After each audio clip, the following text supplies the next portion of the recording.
This episode of the Patriots Postgame Show is presented by DraftKings. This is the Patriots Postgame Show presented by DraftKings. First down, touchdown. Dive to the end zone. Touchdown, Patriots. Join the conversation by calling into the TPX hotline at 855-PATS-500 or email the show at podcast@patriots.com. Hand off to Stevenson. Runs left, big hole across the 40. Cuts left at the 45. And steamrolls the defender there. Live from our studios inside Gillette Stadium, here's Matt Smith. No Matt Smith. He was behind enemy lines for us in the pregame. Instead, you get me, Hardy, back for a little fill-in gig here as the Patriots fall to the Bills in Buffalo, 24-21. Paul Perillo is here, Mike Dussault, to break things down and to take your calls on the TPX hotline at 855-PATS-500. You can email the show, podcasts, plural, at patriots.com. The Patriots came out firing early, ultimately fell short by just a field goal. Paul, your opening thoughts? I mean, I thought the Patriots played about as well as they've played all season long in the first half, and they played exactly the way they played the rest of the season in the second half. Perfect. Just too many mistakes, too many self-inflicted wounds, and unfortunately you caught Buffalo on a day where they wanted to give you a game, and you couldn't take it. Yeah, it's frustrating. Frustrating because I was really encouraged by how they came out. That was, I think just to see Drake May come out in that environment, all this talk we've been saying all week about what they were up against with this Buffalo team, tough environment to play no matter what's at the stakes for it. But, too much turnovers. That's what it is, right? I mean, geez. Three turnovers, 3 possessions, second half, game completely shifted, and they couldn't counterpunch, they couldn't stop the bleeding. Yeah, the Ramondre Stevenson fumble, the interception, it was just and then the pass that ended up being recovered in the end zone is just gross. Yeah, just gross. To see the team do it to itself once again after such a strong start. So. Let's get to our list here, and then we'll get to your phone calls too. Once again, 855-PATS-500, TPX hotline, podcasts at patriots.com if you want to email. But first, the good, the bad, the injured. Now it's time for the good. Pretty good. It's pretty good. The bad. Hey, what happened? And the injured. You all right, Gay?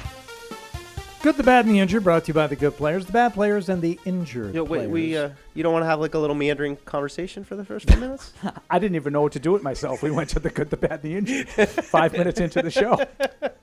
Just a general conversation about who was okay in the game and who wasn't okay and who might have gotten hurt before we do. I have, I still listen and watch the show, and I love Matt. I believe it was called out either last week or the week before when you started talking about the players that played really well, and it was brought to the host. Gets so mad. It was brought to the host's attention that we should be talking about this, during the good part, right, or the bad part. Like Paul will subtly try to be like, I mean, this will probably come up in the good, the bad, and the injured, which we should be doing right now. But yeah, whatever. That's all right. People do things differently. All right, Deuce, let's start with you. Your first good. Yeah, I'm gonna put Drake May on there. I know that there was definitely some plays he'd like to have back that I'd like to have back for him, but I saw him do tonight what he's gonna need to do to be successful in the NFL in that first half, and I just had such confidence in him. The way that he was playing, it's just, I mean, he had the confidence. That was what was coming through the screen to me. I'm not sure I've been more impressed with him in a short stretch of football than I was in that first half tonight. To come out like that. In that environment, I mean, I make a big deal out of playing on the road in Buffalo, in the cold, all those things, but he looked lights out right there. I mean, I think that might have been, some of the best football we've seen of him all season long. And, to do it in that environment, to do it in this situation, I just was impressed. No question, you could probably have plenty of reasons to put him on the down list as well. But for me tonight, my biggest takeaway is coming away encouraged and saying, you know what? We might have a chance down the road to threaten this team. And it's not going to be this season, clearly. They got a lot of work to do. But I think we have the quarterback that, I have at least a little confidence that someday we're going to go back up to Buffalo and we're going to see Drake May execute a full 60 minutes. And the first 30 minutes tonight, was proof to me that he's capable of it. Well, that first touchdown, that was really a great catch by Booty. Great catch. So- the throw was terrific, but the catch I'm going to fight you. when it dropped right in his hands. Like he may as well have had go gadget arms and extended his arm 30 yards downfield and put the ball in Booty's hands. And I have to listen to the guys talk What a about catch. an unbelievable What an catch. unbelievable catch! You cannot by Keyshawn throw the ball Booty. any more perfectly than May threw that touchdown pass. I'd also just say I'm going to. So you don't want to give Booty any credit for catching the ball that was thrown into his hands? Sure. He I'll hung give on him to credit. it. He caught it. It's more than I can say for the Bills guy in the end zone who dropped it. I do think, though, it's probably a good time just to, mention a couple of his bad plays, because I do think, you've got to acknowledge, maybe miscommunication there with Hooper on that interception. I'm not sure. I think we'll probably get into some discussion about the behind the line of scrimmage pass that, ended up being a fumble. Was that on May? Was that on Stevenson? Probably a little bit of question there. But, just overall, though, I just come away feeling really encouraged about the kid. It's and I'm with Mike. I didn't have, this was another game I didn't have him on a list at all, but I would echo everything Mike said about how good he looked in the first half. I don't think he looked very good in the second half, but I thought he was better in the first half than he was ineffective, if that makes sense. Yeah. I thought he was more good than bad. His good was gooder than his bad was bad. Perfectly put, Mike. Thanks. Everything Mike said about just the poise, I thought that they really went after him. I thought it was a strange game plan by Buffalo defensively. And I know that he has not been great under pressure, but there's a difference between being under pressure and selling out with some blitzes and whatnot. I thought they gave him a lot of easy throws in the first half because the tight ends are who he's been going to, and the tight ends in the first half, both Hunter Henry and Austin Hooper were open on these key plays because I thought they were sending too many guys and sending linebackers, and those are the guys that be in the passing lanes. So I agree with Mike about May in the first half. He was totally in command. Could I just ask you a question, Paul? Just a little aside. We're not going to get off it, but do you think this will affect how Buffalo – I mean, maybe the game doesn't mean anything in 2 weeks, but – in a vacuum, do you think that might affect on what the game plan is next time? It's a great question, and we'll ask Evan on Tuesday because we're not smart enough to answer that kind of stuff. But I just thought it was a little bit of a strangely aggressive because you don't need to do that to put pressure on the passer against the Patriots. Yeah, and I thought that they kind of recklessly affected their coverage at times, especially given all the guys they were missing in the secondary. I just thought it was strange, but I would. There's not enough good things to say about May in the first half. Again, I don't think he was very good in the second half. I think he was part of the problem in the second half, but he was really, really good in the first half. The ability to survive on that second touchdown drive, surviving the false start and the holding call, which would have has derailed drives for the Patriots earlier this season. Yeah. They got past him, got up 14-0. Think about that they're up 14-0 against the Bills in Buffalo. Yeah. I mean, nobody saw that coming. And as much as you wanted the quick start, what's that? Yeah, I certainly didn't. No, as much as Juicy wanted in the pregame, the really fast start. It was.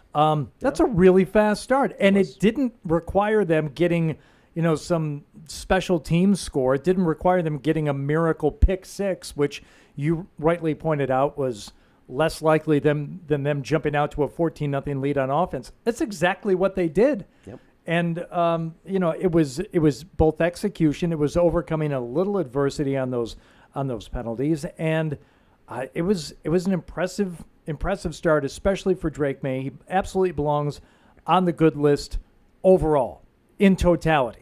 We'll get to the bad stuff later on, but it's going to be plays, and it's not overall Drake May on my good list. Yeah, also. you guys absolutely could sell me on that. Okay, all right. I could live with that. All right. Well, who is on your good list, Paul? So just before we move off of May, I would just say I would add, and I had because I originally put May / the AVP open. I just thought maybe it's because it was something that I was calling for in the pregame, so I'm a little bit more partial to it. I thought they opened it up. They threw the ball downfield, they get a pass interference. They throw the ball downfield, they get a touchdown to Booty. Like early in the game, you put it in the other team's head.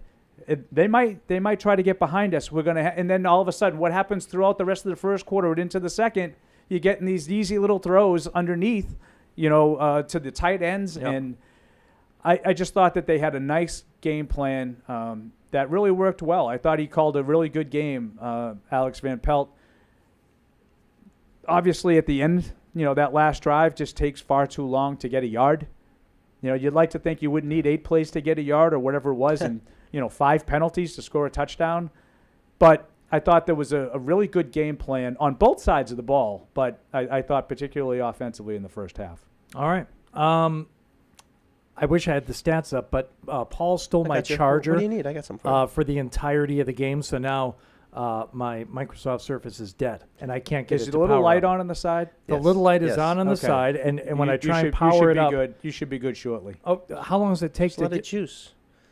I got to let it juice for a Just while. let it juice for a little bit. It'll get fired up. That's Don't worry. not good. Nothing works like a Microsoft Surface. It'll be another second. Okay. That's my All bad. right. They're Good. fast. That's my bad. He's We've the had host enough. of All the right. show. What do you So got? you don't have the stats, okay? Hunter Henry. Yeah. Is Okay. the first one I wrote down. Yeah, I had Hunter Henry and Yes, Hooper, sir.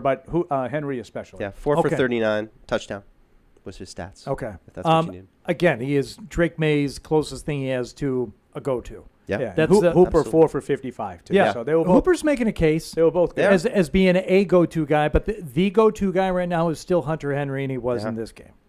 He's getting pretty close to Amity, a rival Hooper. I mean, that's pretty lofty. I don't know if he's going to see that much action.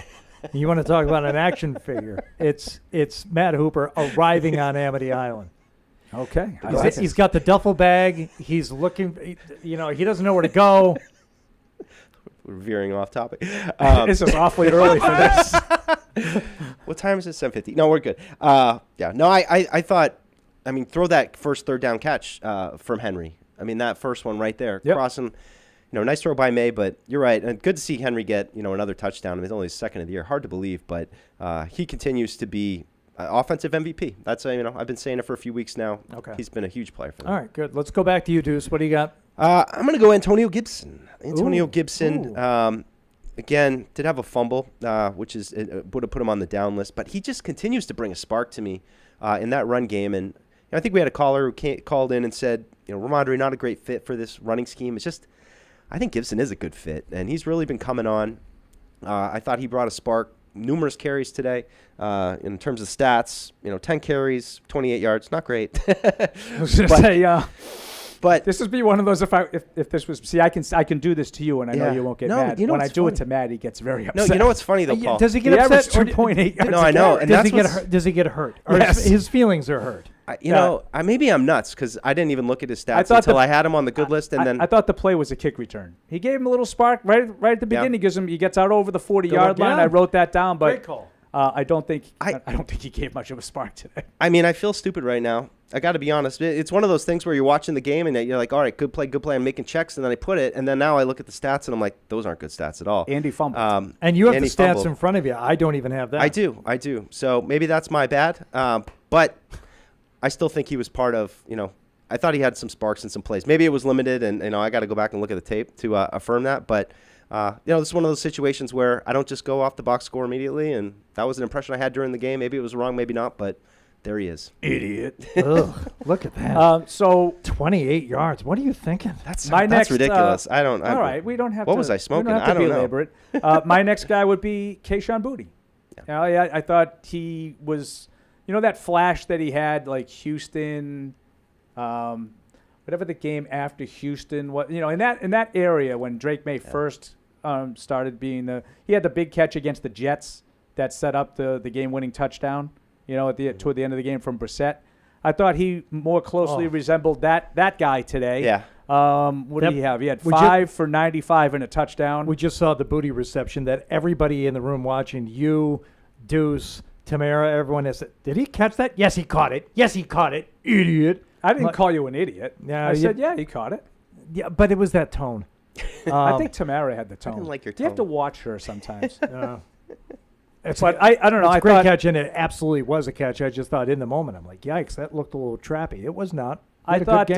thought Boutte was pretty good today. I No? did Great too. catch. Yes. Great touchdown catch, right? I mean, unbelievable. I mean, I don't know if that was as good as say Gronkowski's catch against Denver No, know, I'd Boutte down catch. by the goal line that year, whatever year. Michael, no. 14. 14. I was there. Great game.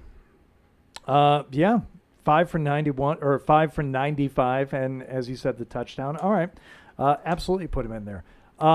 Let me actually, Paul, you're up next. I think That was Booty. That was me. Booty was you? It's back to me. I think so. I love the fake punt. I loved it. I wanted to see more of this throughout the season. I thought it was a terribly gutsy based on where they were in the game and field position. It was gutsy-ish, but just the fact that they tried it and did it, and yes, that they pulled it off. I'm looking at the replay now. Of course, He didn't get it. No. Oh, no. I didn't. They did not need the 25. The yellow line is before the 25. I gotcha. I was like, I'm surprised they weren't taking a look at this, but he got the first down. Yeah, I'm with you, Hardy. Because he gets to the 25 and he didn't need the 25. Love the aggression. I mean, this is what everybody's been talking about. Like, you got nothing to lose. Like, just go for it. Some of these situations, they obviously, came into the game prepared like that, and along with some of the Drake May quarterback runs, which I don't think were all that effective. At least top of my head. I mean, I don't really remember them being, but I thought that was a good part. The fourth down, he got like 13 yards at the end of the game, but the game was kind of over at that point. But yeah, I had the fake punt on my list too, Hardy. Yeah. Okay, good. I did too. I'm really looking for a conflict because I know you tend to get a little bit persnickety with me when I disagree with you. So I'm hoping that I disagree with you. I don't want to force it. No, I don't want to force it. But you're right. I do thrive on the conflict. Yes. Joey Sly did hit all his extra points. I didn't even realize that. Hardy loves the kickers. Good list.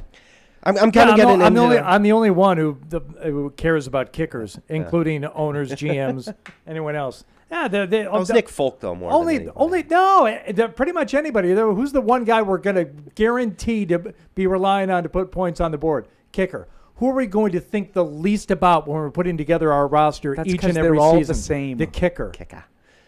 Ay. Yeah, that's right. Gostowski, Adam Vinatieri. They're a dime a dozen. Yep, they're all the same. How dare you? That proves my point. You don't mean that. Now you're just saying it to get a rise out Every of you. once in a while, one will have a really bad year. Everybody. Like Chad Ryland did last year. Yeah, but look at them now. Right? Yeah. Game time kicks. Send it overtime. They still lost, though. I'm getting into play territory here. I just did. Like single plays. Yeah, but, I just did. I'm gonna put Marty Mapu on there. I know so that, I had Mapu on my list. Yeah, I know he's center fielder on that interception, and I didn't love. I mean, we can all discuss the decision to bring it out. A little bit iffy there, but I liked him. I mean, a nice pass defense. I thought he was effective, and for a guy that has been in and out of the lineup, and a forced fumble, just looked active, and made some plays. Yeah, it's good. It's amazing. Like, you get a second-year guy that you thought was sort of versatile, and he's not a healthy scratch this week, and he makes some plays. I think that's a really good sign. People ask you every week, Mike, what are some of the things you're hoping to see down the stretch? I know the season's playing out the string. I want to see young players contributing. Well, Marty Mapu is a young player. I know he's not a rookie, but he's only in his second year. Mapu contributed, and you need to find out if that's something that you can count on going forward or not. Yeah. So he went from playing, I want to say 40-some-odd snaps in the blowout loss in Miami to a healthy scratch. Yeah. That doesn't make any sense to me. So I was glad to see him back out there today, and I would definitely co-sign on your good list inclusion. Do you have? Are you down to plays on your good list, Paul, or instances, or? So I also want to give a little love to DeMarcus Covington. I talked about AVP. I thought the plan they had bothered Buffalo a little bit in the first half. That they were talking about. I think Charles Davis said on the broadcast they played a lot of single high safety with man coverage. It might have been during the halftime break. The guys in the studio might have said it. And I thought they made Josh Allen hold on to the ball a little bit. Yep. He clearly didn't look like he wanted to run as much today as he has been. Probably felt like it wasn't one of those games where he needed to run to win the game. And I thought they kind of frustrated him a little bit, and he flung a couple downfield, one of which that Mapu picked off, and wasn't really able to make a lot of plays in the game. So I thought the game plan that they had defensively worked.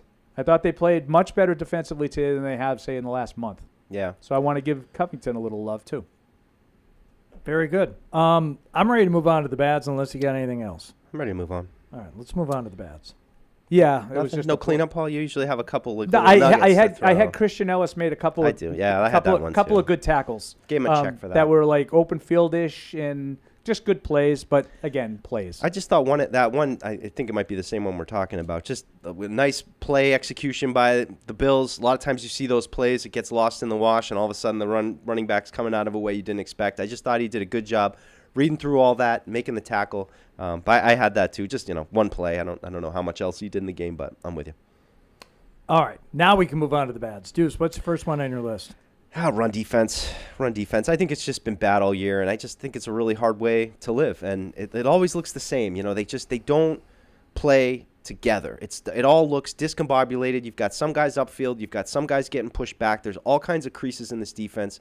There were at least two big runs.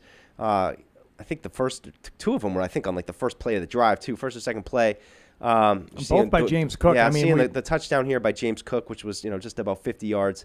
11 carries for 100 yards. Yeah, I mean, it's just that's. Yeah, but one of them was for 46. That's what you always do to me.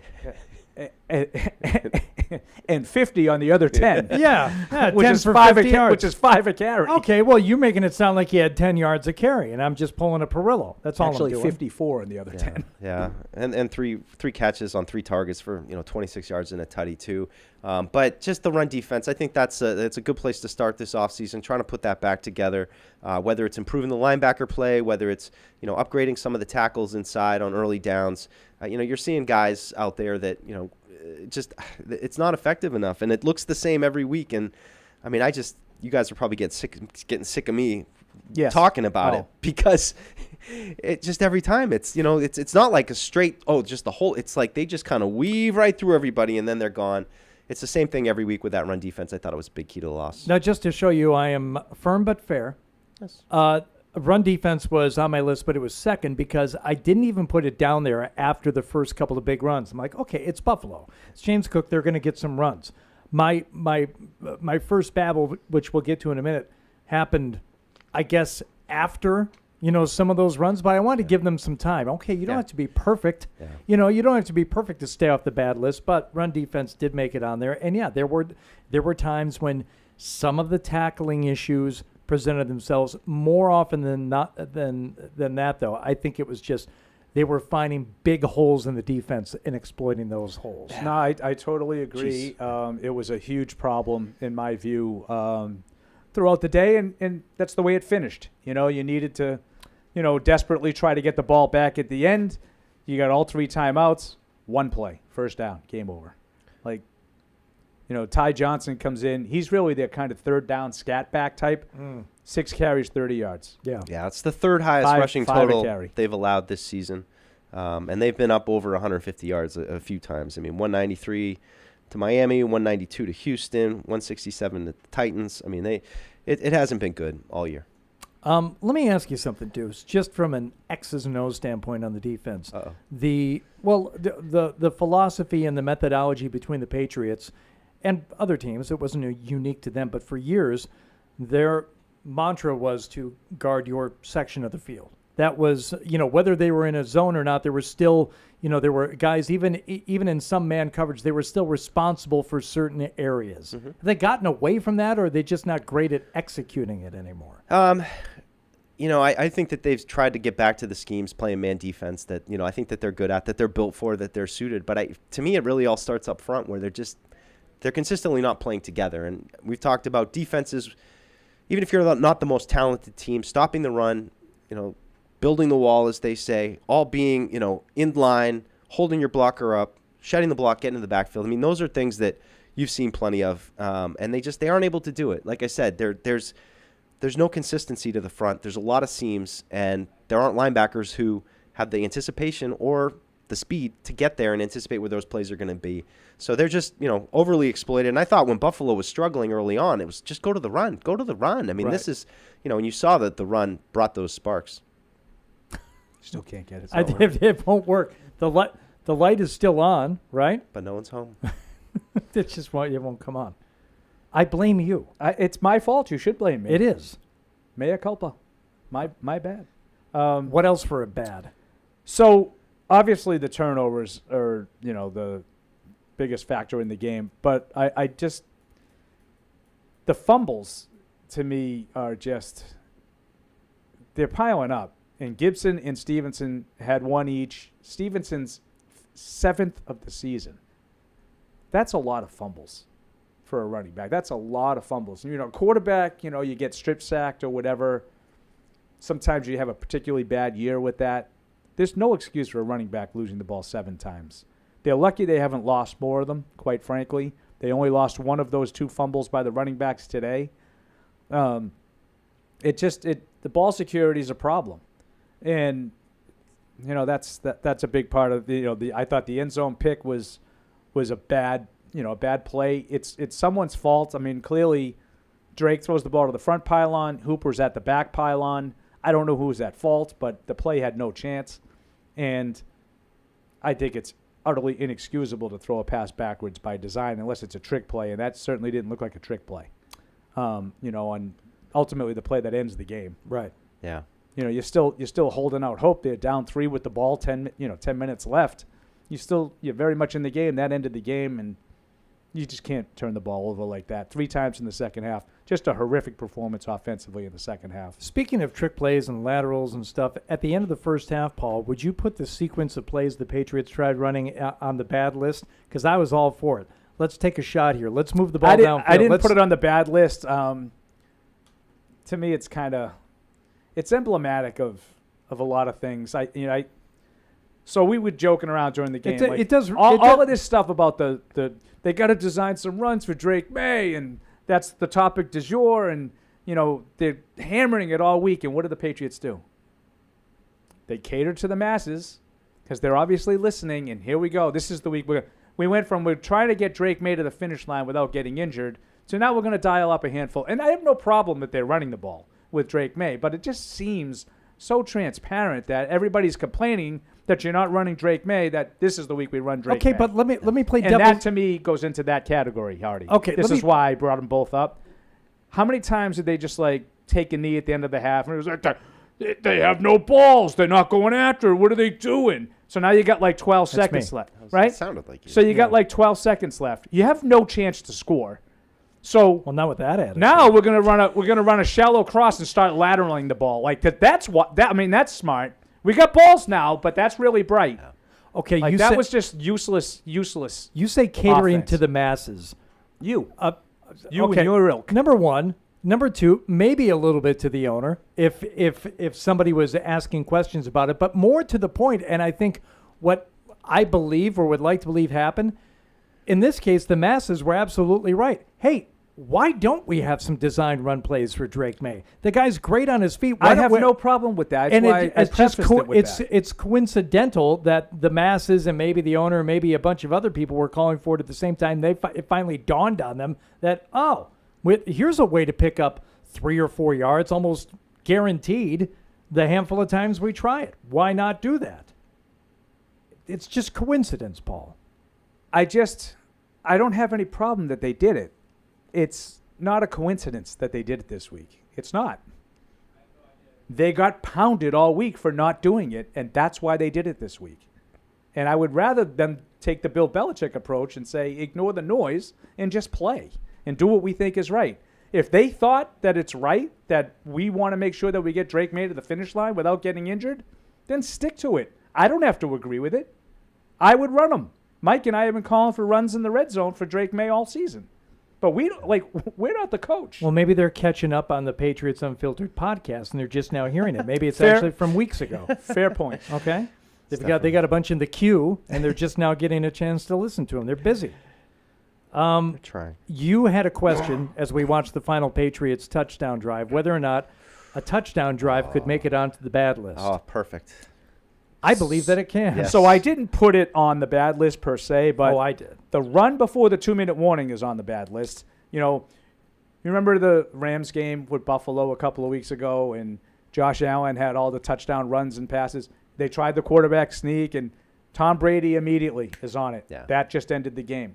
Well, this one isn't quite as egregious, but that gets it to the 2-minute warning. That's a sneaky important element there. It cost you a timeout. By running, because that gets the ball down to the 2-minute warning, and now that kind of made you go for the onside kick. You didn't have to go for the onside kick, but you kind of had to. Like Charles Davis said, they don't have to, but they have to. And, and I think if they had scored there with, say, look, there's 2:14 left. If they had thrown the ball into the end zone, there's, say, 2:10 left. Well, now you can kick off. You get the 2-minute warning coming. So that's like 4 chances to stop the clock. Yeah. That's a bad play call. I know you're expecting to get in from the 1 on the first play, but in that situation, it's not worth the risk. I feel like with this drive, you could break down like 3 or 4 different things that were on the bad list. I mean, I think there was also a delay of game on 3rd and 1. I had that too. That you had to back up. I'd do what you did, Hardy. I'd put it all under that banner, just that last drive where, so impressed with how they came out of the game. Exactly what they needed to do. 2 drives, exactly what they needed to do. Understood the situation of the game, went out there, executed.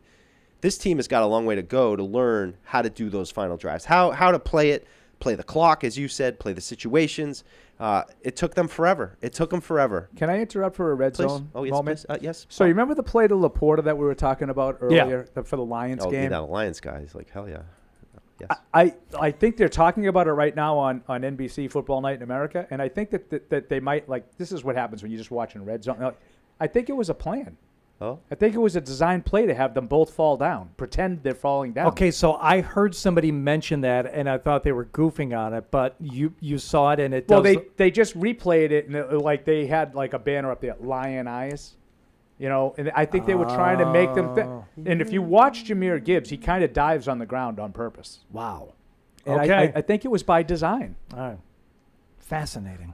I feel like this is. I mean, it seems like there's a little Belichick in that. Like every time he made a mistake, it was by design. But in watching the replay, which I didn't get a chance to see a replay of it earlier, it kind of looks like that they're right. I heard this one was of a design trick play. Yeah, when we were getting ready to watch the start of the Patriots broadcast, there was a highlight that ran, and I heard something to that effect, but I didn't get a chance to see it either. I don't want to let this last touchdown. Oh, go ahead. The touchdown drive. You guys were really hot on this during the game. Again, it starts with a 1st and goal at the Buffalo 8 with 2:26 left, which turned into a 1st and goal at the Buffalo 4 after the encroachment call. Okay. Yep. Okay. So there's encroachment is called now. It's 1st and goal at the Buffalo 4, 2:26. 2nd and goal at the Buffalo 4, 2:23. You get down with, let's see, there was the pass interference twice. I believe there were 2 pass interference. There were 5 penalties on the Bills on that drive. 5. 5. Your 1st and goal at the Buffalo 1 with 2:14 left. And still, you get to the 2-minute warning. You still haven't punched it in. And I said right about that time, they're going to fiddle F around. You did. And they're going to get it down. And they're going to have 90 seconds left before they score. How much time is left on the clock when they finally score? I believe it was 1:13. Yeah. 1:13. It's pretty good.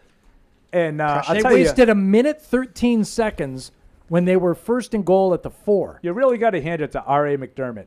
He really had his team locked down and ready to play and avoiding the letdown. 5 penalties on that last drive, up 10. 5. Unbelievable. So, yeah, I mean, I put it on the bad list. That's bad because at that point, yeah, you're going to – if everything doesn't even go well, if it just kind of goes, you're getting in the end zone. Don't take 1:13 seconds of game time to do it, which is what they did, and that's what lost them the chance to at least tie the game.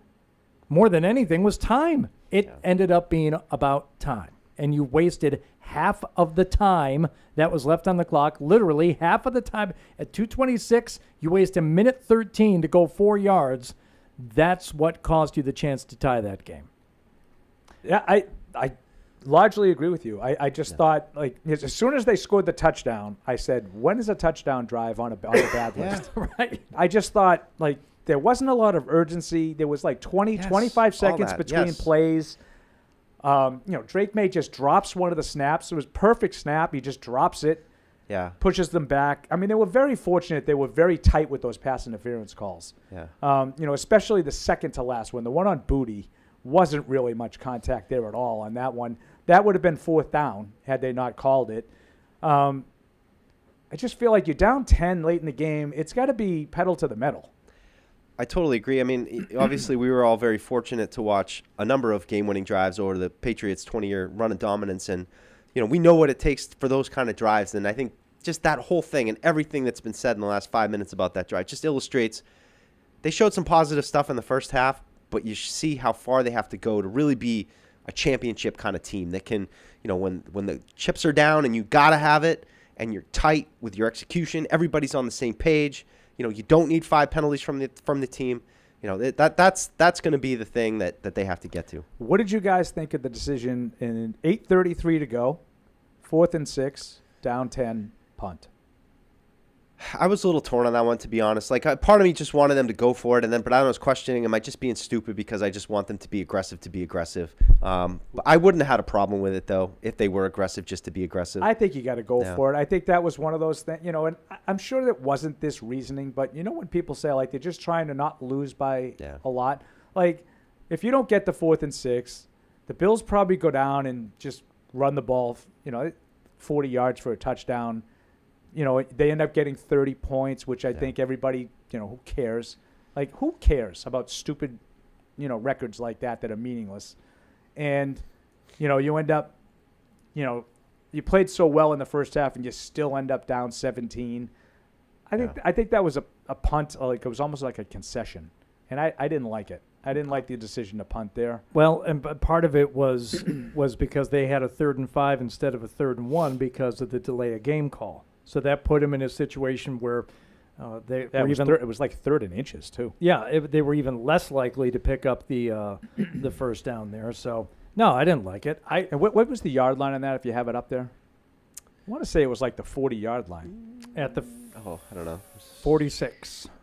So 46-yard line, like 4th and 6 from the 46-yard line. I think you got to go for that. Yes. Yeah, I wanted them to, but I'm an idiot. Me too. I want them to go for it a lot more than they should. More bads there, Deuce? I got a couple. DeMontre Jacobs had, a few false starts. I just, overall, the offensive line wasn't great tonight, but at least for the most part, they cleaned up their penalties. At least the other guys had. And I thought they were decent in the run game. Yeah. I thought there was some holes that those guys got. I mean, Stevenson was effective. Just the fumble kills you. Yeah. But Stevenson, 12 for 60, 5 yards a carry. Seems like Jacobs was kind of the only one they couldn't just get on the straight and narrow with the penalties tonight. All right. Injuries? I didn't have a ton of different things on the bad list today, which is kind of strange. I'm just going to Kendrick Bourne, too. I just want more out of him, and he just continues to be up and down. He had another third down catch where he's short of the sticks. You just saw the play there where they tried to run an end around to him that was, going to be caught short if Buffalo hadn't encroached, I believe. But no, I think Bourne did get that first down. I'm sorry, that was the delay of game. So and the Kendrick Bourne short of the sticks when they showed it from the sideline, he got it. He got the first down. Yeah, they just didn't give it to him. It was a terrible spot after that too. 2 catches, Which 18 yards. What are we talking about? What? Oh, I think we're talking about a different play. I think you're talking about the one where he was coming back for the ball and he ended up going. He cost himself the first down by going back. You're talking about one where he got tackled sort of with his back. Yes, which was very close. Different plays. Thank you. That's why we're grateful for Hardy for Paul's photographic memory there. Hardy's right. That was closer than the spot. The spot was a bad spot after. Another tough day for the officials, by the way. One penalty after another. All right, let's injuries. Do we have any injuries to deal with? I don't recall anything. I don't Josh remember. Allen, if you're interested in that kind of Josh thing. Allen, you got a hand. See, I actually think it might be like nerves. Yeah, fell on his elbow. I think he lost feeling in his hand. Well, it was very cold. That is a good point. That might have fed into it, but that is a really good point. You know how much do you know you can't recover an onside kick when it's cold? That's why you need extra guys around the ball. They're just showing the play here, though. I just don't see him hurt his right hand on that play. I'm sure he landed on his elbow. They said it on the broadcast. Yeah. Was it Evan Washburn? I think the sideline guy today. Do I have that right? I think. Let's see. That or Evan Lazar.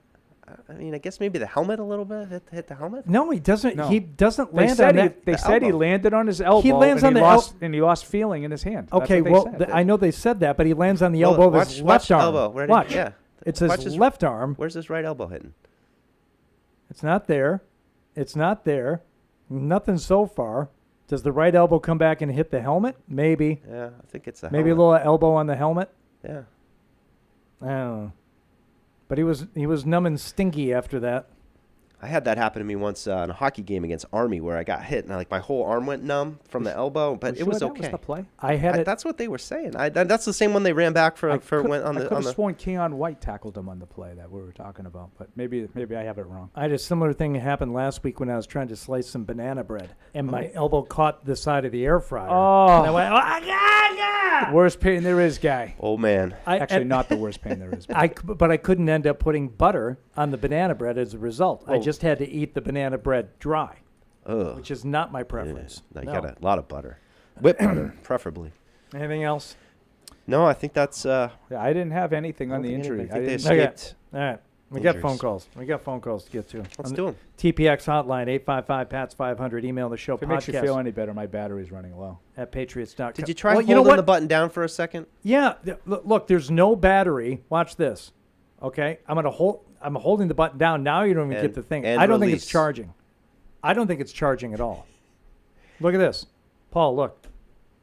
Just try Control Alt Delete on that one, or Did you get the blue screen of death? No, I got nothing. I got a little Windows symbol, and when I try to what is this? Shift Control Function B for battery. Oh, here comes Marine. here Matt. comes Marine. Yeah. Oh, I think he just called me a bad word too. I think he called me a simp. I think maybe. He's not a middle schooler. I think he called me a Ah, which is my here. Oh, there it Oh, is. jeez. Oh, there it is. Oh. we're having fun here. All right, now we get to the phone calls. Did he just knock it out again? He did. Just real quick, I do believe the Patriots. I want you to commando crawl So out we of moving here. to 2. You want Tankathon, bro? I think they're on 2. Yeah, they're up to. Yeah. to So the second. Raiders won. Yep. Raiders won today, so that makes 3 wins for the Raiders. So I don't like it. I'm gonna say it. I don't like it. I want to stay down. I want to stay 3, 4, 5. I don't want to be 2. Better than being 1 though. I just think it's gonna be hard to move out of those spots, and you're gonna kind of be stuck there, and you might have to overdraft somebody. Oh boy. Unless you get somebody who's really likes one of the quarterbacks, but is what it is. 2 games to go.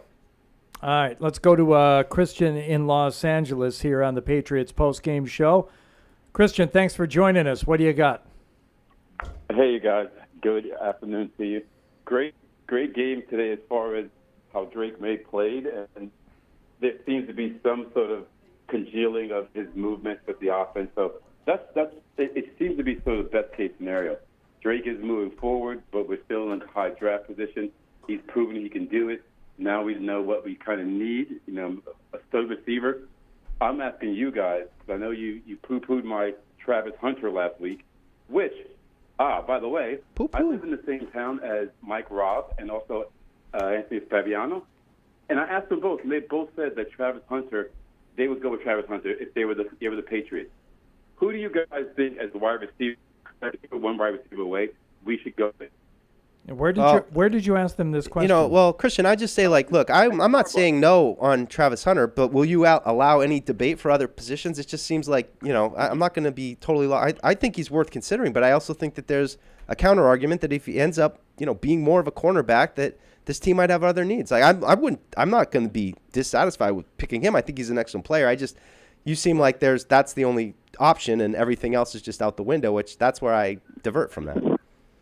No, I understand that. What I didn't want to have happen was in any way start the trade down nonsense that we've been doing. We need a superior athlete that can help us offensively. No trading down, taking the best players at the 7th and 9th. Let's just go for the best freaking offensive weapon we can get. So are you not open to fielding any trade offers to see what possibly could be available? Well, based on what is available, it's a really deep defensive end class. That's great. We need that. Perfect. It's also a really deep. That's not what I asked. What I asked is, you're just saying, I don't want this trade down nonsense. Well, how do you know you don't want to trade down if you don't know what the trade is? You need information before you make a decision.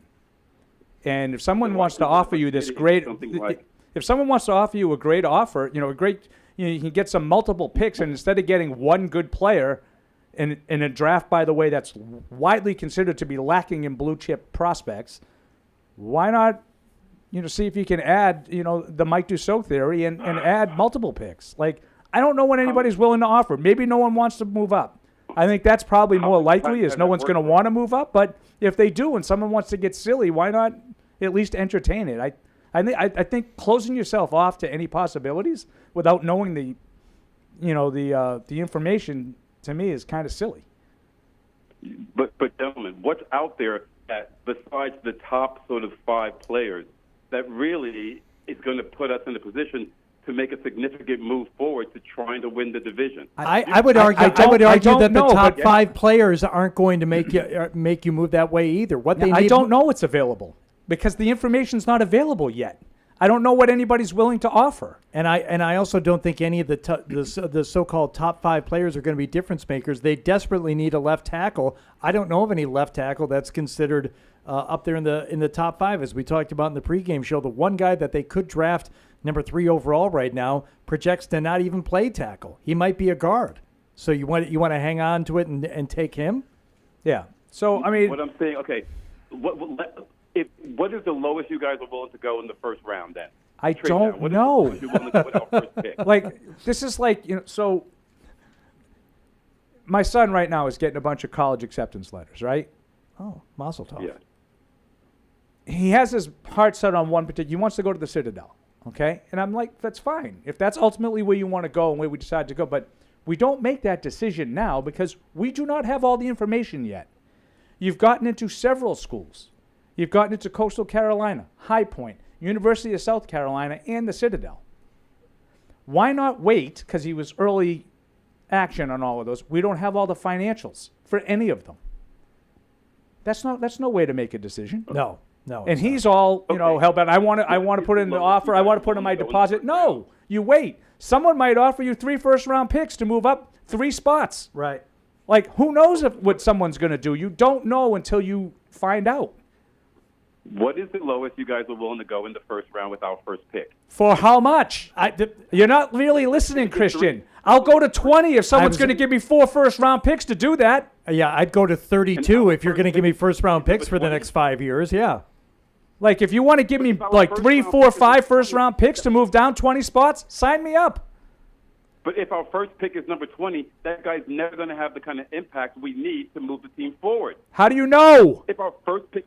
I'm not like you. I don't know exactly how every player is going to pan out. I didn't really think at 3-12 I could get passionate in the postgame show, but here I am. Christian, thanks for the call, buddy. I appreciate it. We got to move on. Like, how do you know? Like, how do you know Travis Hunter is going to be the best player in this draft? You see, this is my point, though. In this particular draft, I don't know if any of the top 5 guys are going to be impact players in the NFL. And I say that, by the way. I really like Travis Hunter, and Mike will tell you that I'm all for it. If that's the guy they want to draft, fine. But I'm also sure that there are some very knowledgeable football people out there that believe passionately that this team has nothing on the trenches on either side of the ball. So, yes, trade down a little bit, start stocking up on this defense-rich class. There you go. And you're going to need multiple picks. Do you think you're one? Look, and I say it too. I think a lot of what Christian said, totally right. But at this point, in late December, I can't do this for the next 4 months of Travis Hunter or bust. That, you got to at least consider the other options, considering how much they need. Deshaun in Virginia on the Patriots postgame show. Hi, Deshaun. Hello, guys. How you guys doing? Good. Hey, Deshaun. You know what irritates me the most when I look at this game? There's the thing about the fact that, man, that we just had players. And it results back to what Mr. Ray just said about about needing players on both sides of the ball as far as the trenches. Because I believe that's one of the weak points of this team between the trenches, where as far as the offensive line and the defensive line. And on top of that, they don't have any receivers. Just like I heard Paul reference about the fact that I was surprised about the Bills playing how they were playing. Knowing the fact they had a lot of injuries on the back end. Well, let me tell you this: a lot of teams don't respect this group. Last week should have told you guys everything we need to know. The Cardinals did the ordinary thing by playing a lot of man, which they don't. They play a lot of zone, but nobody respects this group of receivers. So it goes to show that, man, if we just had players, this team could do some real damage. And then people want to talk about Travis Hunter. I mean, the thing that worries me about him is, like, we talk about ascent.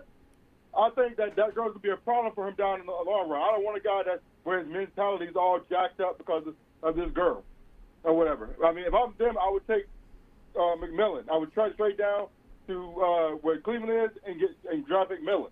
That's what I would take. That's all I have to say. All right. Thanks, Deshaun. All right. Yeah, I mean, is it like breaking news that the Patriots don't have any wide receivers? No, that's been established and confirmed. Multiple sources. I mean, last year they needed quarterback, wide receiver, tackle, edge rusher, and this year they need wide receiver, tackle, edge rusher. Right. Again. But again, I know that loss, 24-21 to the Bills, a game that you were in, that you had a 14-0 lead. It's tough to swallow. You think you're close. You just said it, Deuce. In the draft last year, you got a quarterback, and it appears that you have your quarterback for some time. You're going to have to be content, and you should be, really happy that you have your quarterback. There's a lot of work left to do. It would have been nice if you could have really hit on maybe one more position, but you didn't. Instead, all you got was the most important player on the entire team. It's going to have to suffice for now, and worry about the stuff later. It's a tough pill to swallow, though, after that game today. And the clock is ticking now. I feel a little more pressure now that you have the quarterback. It's not great. They got to move quick and start putting things in place around him. Maximize the rookie contract like they said they were aware of doing with Mac Jones, and they did not do. So we can't let that opportunity pass up again. Vidu in California. Hello. Thanks for joining us. Patriots Postgame Show. What's going on? Hey, guys. How you guys doing? Good. Pretty good. You guys are getting some interesting couple of callers. My blood's boiling. We're only at 312. But, I mean, come, relax, all aboard the Mayflower, final destination, Massachusetts. I love it. In May we trust. So, really my only kind of topic is, I feel like first half coaching was doing really well. Coaching was winning the game. Second half coaching, I feel, was kind of losing the game. A lot of other factors there as well, right? But, we got Booty at almost 100 yards. Bears making plays. We'll go in the offseason, either in the draft or we'll trade for some WRs because we're the most cap space. But what changes need to happen in coaching for us to have that kind of first half experience throughout a normal 17-game season, apart from just the penalties, what changed in the coaching in those halves? It felt like we regressed severely, and that's a key component is coaching just starts. It is a key component, but I don't think it was coaching in the second half. I think it was execution. I think you had players not making plays that they were making in the first half. I mean, I would definitely have gone for the fourth down, but what was the coaching problem in the second half? Well, the punting thing was a bit, you can do it any other way, right? So you could say they were aggressive early on, and then they weren't. Then they punted it then, So I figured it's some of it's but you I can. don't know. I mean, defensively, it's just there were just some couple of bad plays called. Then defensively, it was just they just started steamrolling us at a certain point, and we because they're a lot better. Yeah. I would say this, Vidu, and thank you for the call. The Ramondre Stevenson fumble was not a coaching issue. I mean, they turned the ball over 3 times in the second half, and one for a touchdown. And to be fair, Paul, maybe the Drake May interception and the touchdown, maybe that was coaching. Maybe they weren't on the same page in terms of where they were supposed to. That's not coach's fault. If you had to guess, would you guess that was a coaching error or one of the players made a mistake? One of the players made a mistake, if I had to guess. But at least you could somehow wrap your head around it being something to do with the way they're coached. The fumble is not. The fumble's just not being able to hold on to the ball. And like I said, unless there was a trick play dialed up on the lateral, there's no way that ball's supposed to be thrown backwards. Correct. That play had no chance at all. No. And, defensively, they gave them 10 points in the second half. They scored 7 in the first half, legit, and 7 in the second half, legit. Yep. Really, I mean, the field goal comes off of the fumble, which is actually, I thought, a pretty good job by that was one of the better games the defense has played since, I don't know, Chicago? Yeah, I'd agree. And especially given the opponent that you're facing. Now, listen, everything that everybody talked about all week, maybe the Bills will do X, Y, and Z. well, the Bills did X, Y, and Z. The Bills sleptwalked through the game. But that doesn't take away anything that the Patriots did. They tackled better today. I thought, as I said in the good list, I thought Covington did a nice job with that single high look that clearly sort of frustrated Josh Allen early on. And I thought that they did good. They had good man coverage for the most part during the course of the day. Yeah. They didn't stop the run. You know, like, you got to give them something. Yeah. You got to give up something against that offense. You're not going to shut down that offense. But to hold that team to 17 points, that's a pretty good job defensively. It was. Jose is in Texas now with us on the Patriots Postgame Show, which is presented by DraftKings.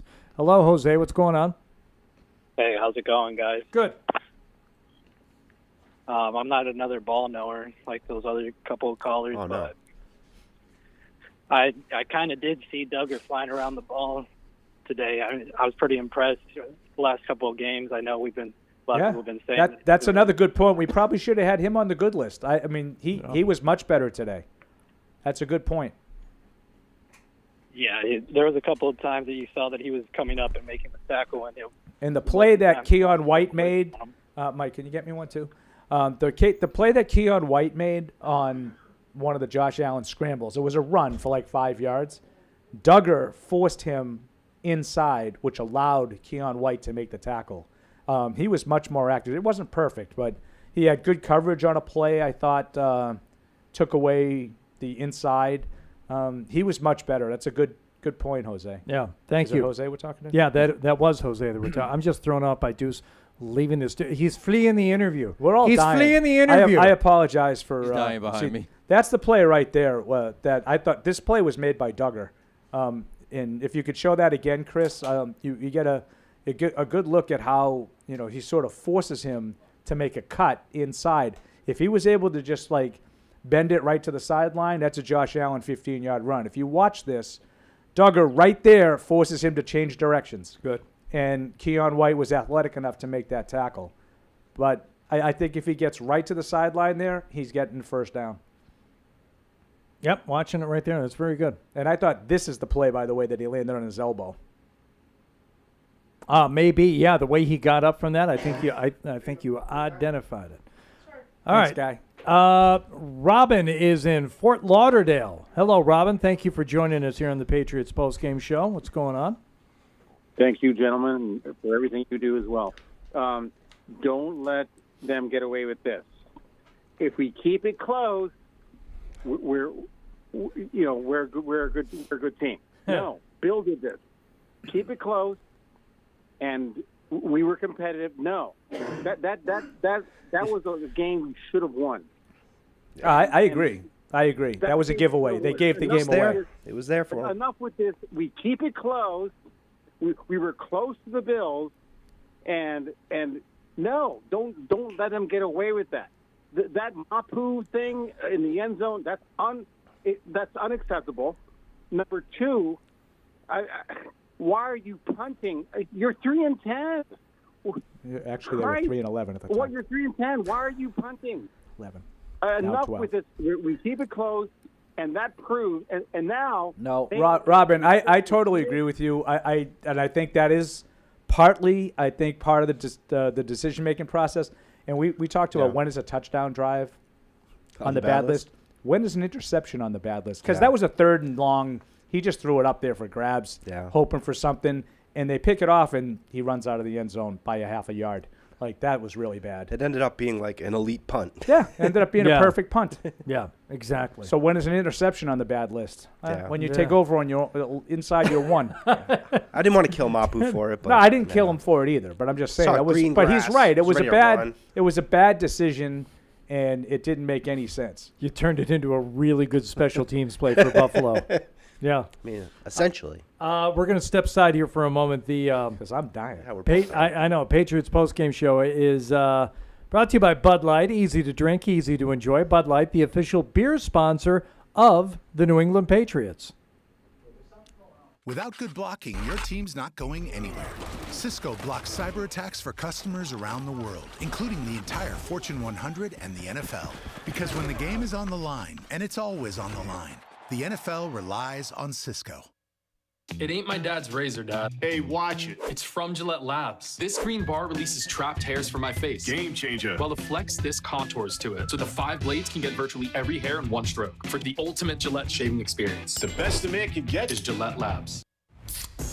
By the time this Patriots fan is finished drinking his Pepsi, you'll be 15 seconds closer to game time. Patriots watching. Better with Pepsi.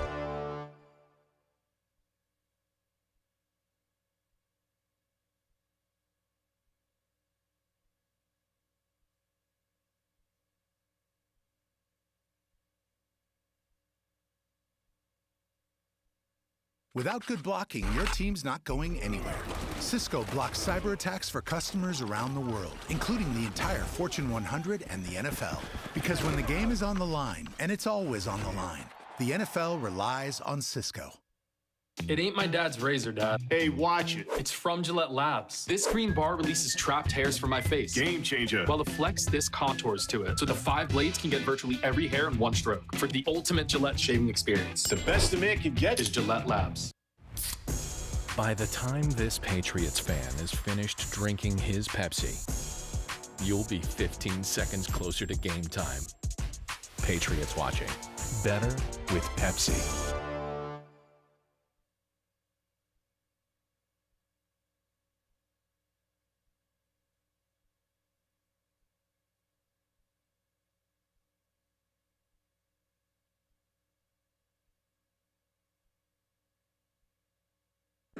You've got to watch your NFL team every Sunday, and Verizon's got you covered for all your team's out-of-market games every Sunday afternoon. Come on! From kickoff to sign-off, from first downs and touchdowns to turnovers and overturned plays. After review, the pass was incomplete. Nice! Let's go! This season, win every Sunday with Verizon. Get a great deal on NFL Sunday Ticket from YouTube and YouTube TV and a new phone. Excludes digital-only games. Terms and embargoes apply. Thank you for downloading this podcast. Subscribe.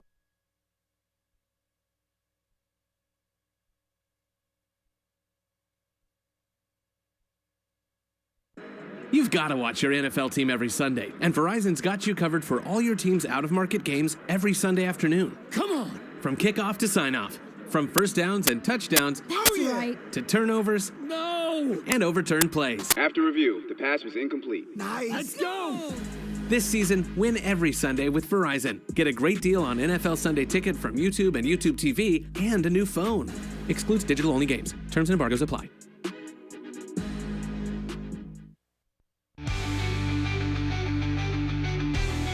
Join the conversation by calling into the TPX hotline at 855-PATS-500 or email the show at podcast@patriots.com. Now, live from our studios, here is Matt Smith.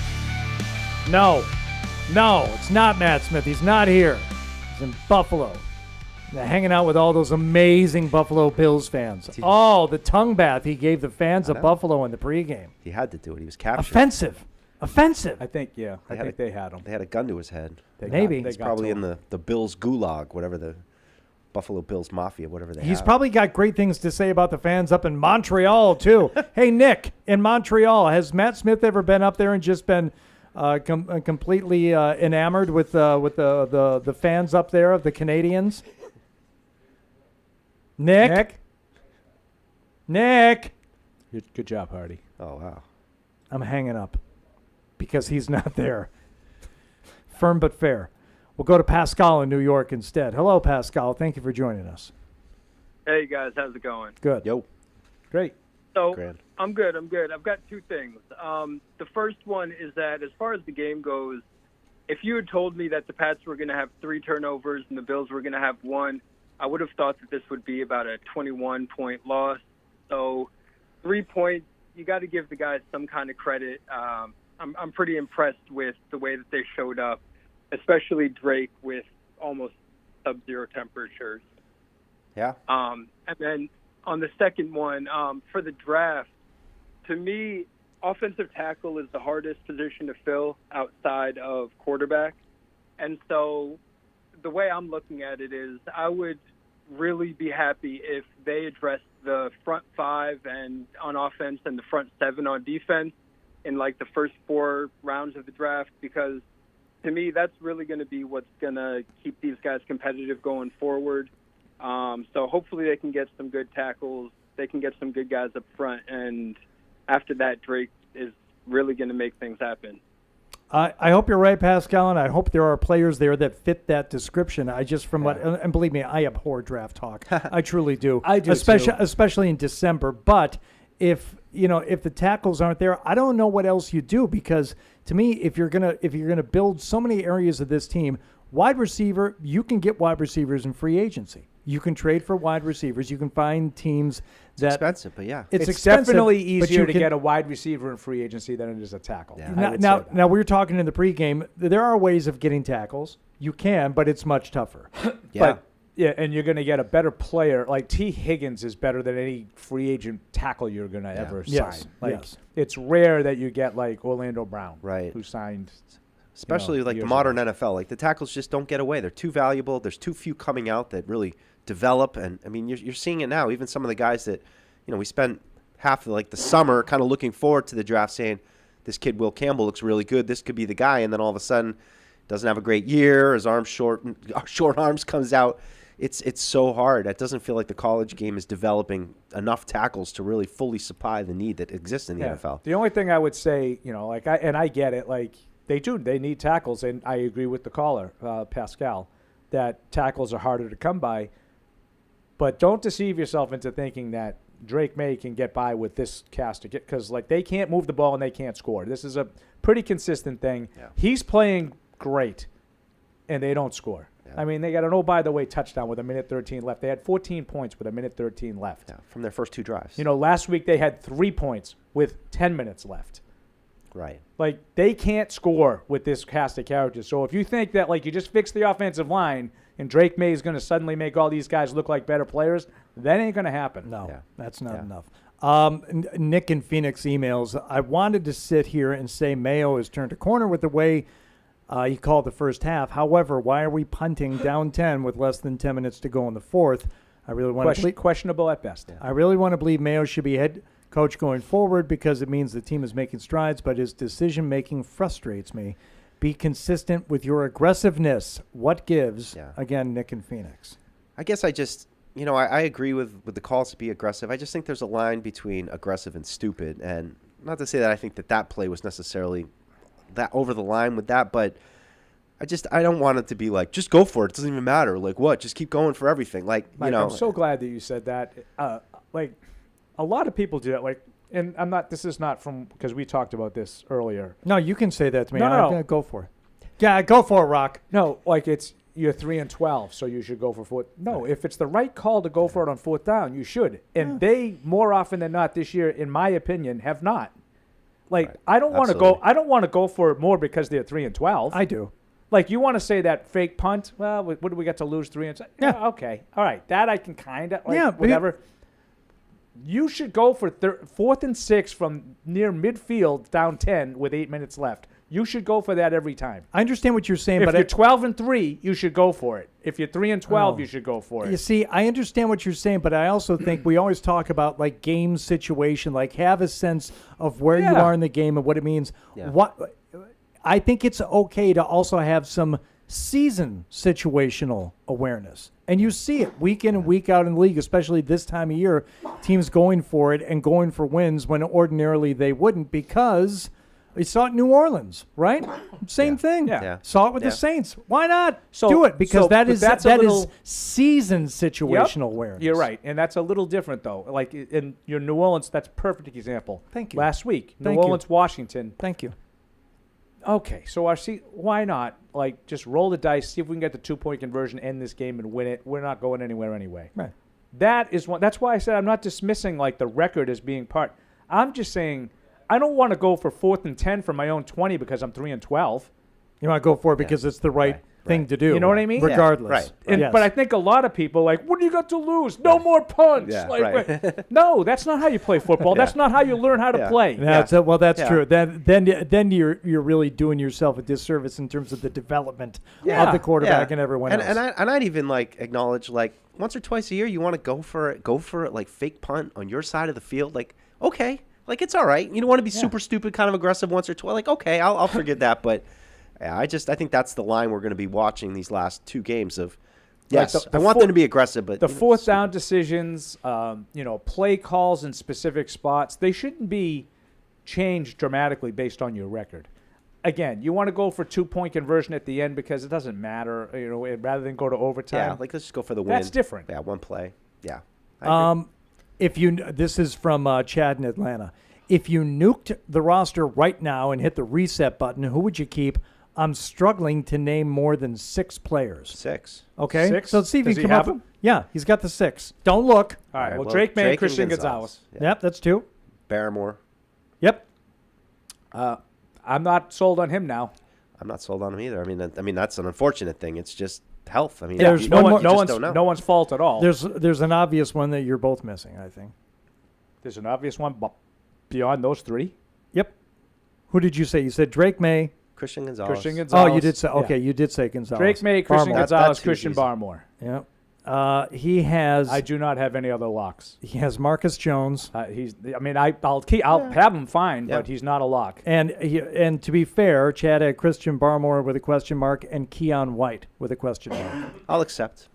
I mean, I honestly, after Gonzalez and May, for me, I think there's an argument to be made. But if Barmore didn't have the blood clots, that'd be 3 absolute no-brainers. Yeah. I don't have any other of those. I would keep Hunter Henry. Yeah. But what for this current team, sure. Yeah. Yes. But I'm talking about you want to nuke the roster and start over and go forward. Yeah. Hunter Henry's got a year or 2 left. Yeah. And he's been terrific. Mike calls him the offensive MVP. I'd have a hard time mounting an argument to that. AJ and as you know, I can argue anything. yeah, for sport. Correct. AJ, I think you secretly might be a Bertrand. I'm going to double check your Ancestry.com. See if you've got some Quincy blood in you.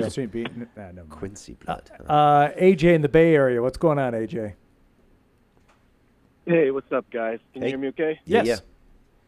Thanks for taking the call. Yeah, I just want to call in and express my thoughts. I think, this was a solid performance by the defense. I think you have to really feel encouraged that they were able to do that against this team, hold them to 17 points. And as far as the offense, a lot of the same as the rest of this year, just bad mistakes at bad times. There was even the sequence of plays when they were 9 plays inside the Buffalo 10 before they punched it in for a touchdown. I think they even got bailed out of a delay of game by encroachment on the defense. But I think they were going to be a delay game on that one too. So just them not being able to execute, simple situations like picking up a yard, we saw more of that, and the mistakes.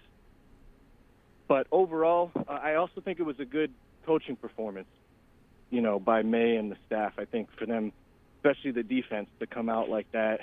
I agree. And have that. I thought it was a good game plan today. Good game plan. Yep, defensively. But the offense beat too many mistakes. Themselves. And I think one other thing too, I want to come to Marty Mapu's defense. I think as he was getting tackled at the goal line coming out of the end zone, it seemed like he was going to be able to stay in the end zone, but he kind of got his leg pinned under the defender, and it seemed like he had to choose between staying in the end zone and blowing out his knee. Blowing out his knee. All he had to do was kneel. As soon as he caught the ball, he should have gone down. You got to look at it. I looked at it 5 times. He had to reposition his body. Looked at it. Paul, look at his body. Would you look at the man's body, It was like please? he tried as hard as he could to just get the ball out of the goal, past the goal line. That's after he got the leg pinned. Mike made a comment that may be true, that he looked like he may have had some space, but he didn't. There was a guy right on him that wrapped him up by the hips, and he fought with everything he had to get out of the end zone, which I think he might have had a brain cramp and thought it was a safety if he didn't get out of the end zone. That's how he acted. Well, he just got excited. Can you blame him? That was a good play until that. This happens so much in football, though. Guys bring it out, and you're like, dude, what are you doing? Yeah, but I don't think I've ever seen a guy bring it out and get stopped. No, I've never seen that either. Get stopped. No, I've never seen that either. But I've seen plenty where it's the 5, the 10, not even close to getting out to the 20. Yeah, but this is like he wasn't trying to go down there. He got tackled by Ty Johnson. Hold on a second. Here we go. Just he did have room. I'm looking. Yeah, but look at Alex Austin on the sideline. He's like, you can't see everybody. There's 22 guys out there. Yeah. He missed that one guy, which is unfortunate. I think it was like open space, and then he looked to his right and he saw Johnson close it in. He's like, too late. Jake in Australia, thank you for joining us, Jake. Go ahead. Yeah, how are we all doing? Hey, Jake. It was one of those games you're like, oh, it was okay, but it wasn't great. But at the same time, last week the Bills were, 44-41? Last game the Bills played, they won 48-42. Yeah. So yes. To get them to 24 defensively, especially when we've sucked all year. Yes, the Patriots defense played well today. Improvement. The Patriots played well today, absolutely. Yeah, on both sides of the ball, they played well today for a good stretch of the game. Yeah. They just couldn't finish. Yeah, and like the go hard, go home at the start of the game, and then start playing conservatively to a degree after the first half was slightly off-putting. As we had that momentum, and then we started losing, and then that slight spark in the fourth. Well, and then Buffalo came out and asserted themselves on that first drive. I mean, what was it, 9 plays, 68 yards? It didn't take that long, and it's like you kind of had the sense then.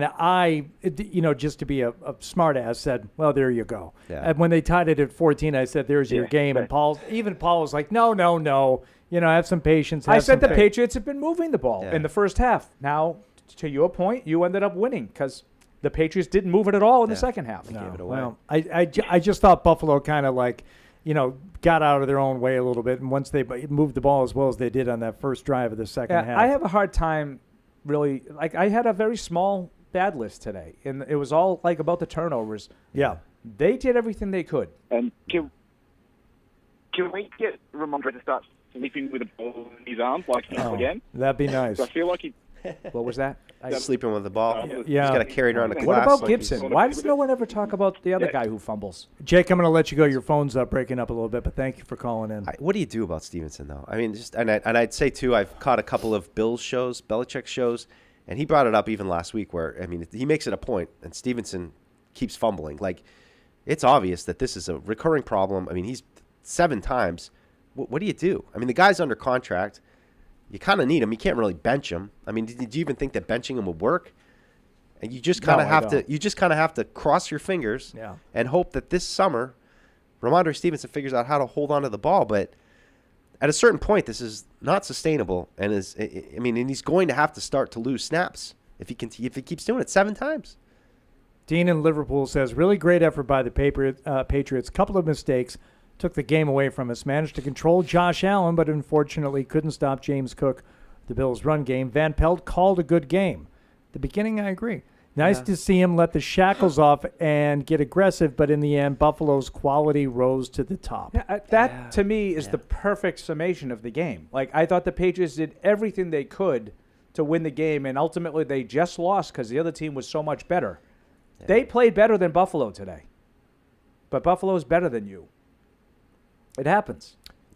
Gerald and Grims, are you all right there, Paul? I don't think you are. How much longer we got? Another 25 minutes? Yeah. I don't know. It's going to be a long ride home, I'll tell you that. It's going to be a long show tomorrow morning for you. That's true no matter what. Stevenson in the offseason on the table. What's the cap hit? I've seen enough. That's Gerald and Grimsby. That's the whole point. That's the problem. I don't know what to do. I don't have the numbers in front of me, but I would assume 1 year into his deal that it's not you're not able to really cut him. But I wouldn't worry about the cap hit if I wanted to cut him. I just don't think they're not going to cut him. No. He's their lead back. Just really, we mean it. You got to start fumbling, guy. Seriously. No, I'm not even joking anymore. Fresh start, Mike. Right, no. Do you want me to do my narrative? Right, you get 2 fresh starts for next. 2 guys get fresh starts next year, Paul. Not everybody. But you love my my preemptive strike. Your preemptive strike. No, it's just one of those years. He'll clean that up. Well, it's fresh start. It's been a career-long problem for him. His cap hit goes up to 5.3 next year. What do you think, Bill? I don't think Bill would have re-signed him. But Falcons are benching their quarterback for a $60 million cap hit. Were you surprised though that after he fumbled, then he had that? He had a pretty good catch and run. I think for a third down, he picked up a first down. I was kind of surprised just to see him right back in there this time. I mean, he did sit a little bit, but I've talked to you about this before. Like, I just don't like. What is he supposed to do? What is he supposed to do? Stop fumbling. Go to the box and feel shame? I know. That's just, there's no answer. Like, it's an error repeater, and it's a huge part of the game. I mean, how many of these games come down to turnovers, 1 or 2, and that's frustrating. Yeah. Frustrating. It's very frustrating because especially in days like today, he was running well. Yeah. He was productive, and then he fumbles the ball, and it just sort of short circuits you. 3 turnovers, just you can't win. No, especially right in a row too. Like 3 possessions, start the second inning. It was just boom, boom. You're boom. feeling good, 14-0. I mean, and I'm sure you guys felt the same. 14-0. I was like, yeah, that's great, but this team can turn on a switch, and it's 14-14, and it didn't quite happen like that. But I mean, that one drive with the big touchdown by Cook, 14-7. If they don't have the big run by Cook, and they're forced to sort of drive the ball again, I'm not sure it would have just been, business as usual for Buffalo. Buffalo had all the earmarks today of one of those teams, that gets beat at home by a bad team. Yeah. They just looked, I mean, how many penalties? 11, 12? I don't know what the final number was, but I mean, just a mindless turnover. I know the turnover was meaningless because it was like a punt, but that was just bad play by Josh Allen. He clearly looked like he didn't want to run today. I think he only had 4 scrambles. I don't think they had any design runs for him today. 13 for 78. 13 penalties. Like, that's a team that wasn't mentally ready to play. I mean, having seen this Josh Allen team a few times now, what was great was just, I mean, they had like 2 minutes of possession in the first quarter. Well, that's sitting there. They had the ball for 9 minutes of the first half. They fixed that time of possession in the second half. It was more than a 2-to-1 ratio. It was 9 and change time of possession for Buffalo in the first half, and it ended up being almost dead even by the end of the game. Let's really? go. So they had the ball 2-1 in the second half? Essentially, yeah. Didn't seem like that. Joel in San Antonio, and then we're going to hear from both Gerard Mayo and Drake May. But Joel, you're up first. What do you got?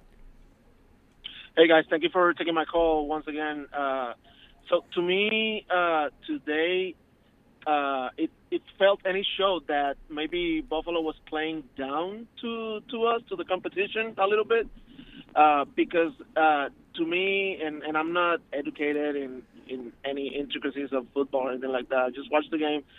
But it looked to me like they weren't just not into it that much, that they were just not playing full speed.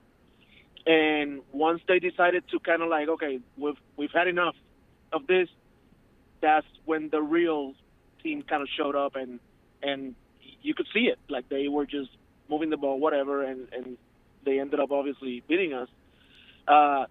Pretty content, I would say. I'm not gonna say like happy, but pretty content with the offense today for the most part, especially the way that they started. Ultimately, you win or lose, and again we lose yet again. But still excited for what Drake May is gonna hopefully develop into. And Paulie, I just want to say that, buddy, if I ever win the lottery, I will gladly buy you whatever car you want. Oh, you're the best. You're the best, Straight Joel. up. I appreciate it. That's nice. Right. That's a really nice offer. He's going to hold you to it, too. Yeah. Let us hear from the head coach in his post-game press conference. The post-game press conference is presented by Microsoft Surface, the official sideline technology provider and laptop of the NFL. And the New England Patriots provides players and coaches with the tools to succeed both on and off the field. Check out the new Surface Pro, designed to keep up with you as the most flexible, most powerful 2-in-1 laptop and tablet out there at surface.com. Look, I got to go back and watch the film just to be on the same page. But, again, I'm sure he's disappointed in throwing an interception, and all of us are, and we'll learn from it. Did you think there was interference on that play? We saw you talking to the refs. Again, I got to watch the film, as far as that's concerned. I think it was the second quarter. They had the procedure penalty on the kickoff, and you guys took it at the 27-yard line. Why did you want to take it there as opposed to making them kick it again? Yeah, that's always a consideration to me. The offense is doing a good job, and we wanted to get those guys back on the field. Much faster start than the previous one today. What would you just attribute to the better start today? Honestly, I'm not sure. I have to watch the film. The guys were ready. In the locker room, I felt like the guys were ready to go, and they went out there and started fast. Now we got to do the same thing in the second half and put them together. Gerard, they had scored 30 points in 8 straight games. What would you describe as kind of the pillars of your defensive game plan here today? For our game plan, obviously it starts with the quarterback. And in saying that, we felt pretty good about the game plan. And, I'm not really sure as far as points, but, when we talk about complementary football and the offense being able to put together those long drives also helped us out. So it all ties in together. Gerard, how much of a lesson learning day is today for your rookie quarterback? The battle and then just kind of the mistakes and everything that he can learn from today? Yeah, that's what makes Drake a very good player, a special player, his mentality of learning from his mistakes. And he's not a repeat error guy, as I've said before. And we look forward to getting back out on the practice field and getting better. 2 games left in the season. Just how much would you say you've learned? I've learned a lot. I've learned a lot, not only about this team, but also about myself.